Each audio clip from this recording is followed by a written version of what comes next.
তোমায় ছাড়া বেঁচে থাকা নয়।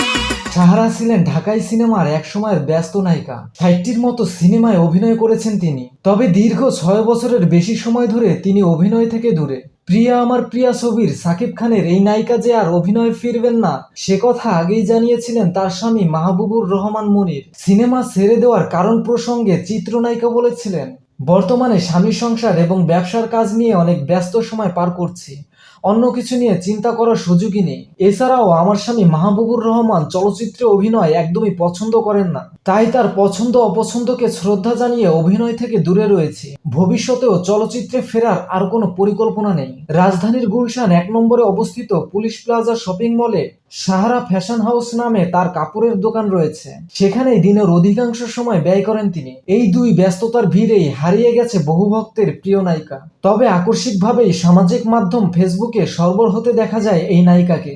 একের পর এক ছবি পোস্ট করতে থাকেন। সম্প্রতি সময়ের বেশ কিছু ছবি দেখে ঢাকাই চলচ্চিত্রের দর্শকরা হতবাক, কেননা সাহারা যে লুকে ছবি পোস্ট করেছেন তা আকর্ষণীয়। ছবিগুলো ছড়িয়ে পড়ে ফেসবুকের বিভিন্ন চলচ্চিত্র গ্রুপে।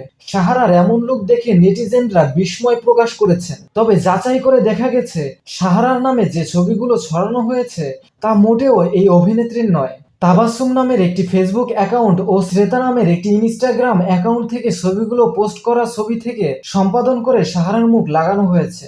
খোঁজ নিয়ে জানা গেছে সাহারা নামে যে ফেসবুক অ্যাকাউন্ট থেকে ছবিগুলো পোস্ট করা হচ্ছে সেটিও ভুয়া। বিনোদন ডেস্ক, বাংলাদেশ নিউজ টুডে।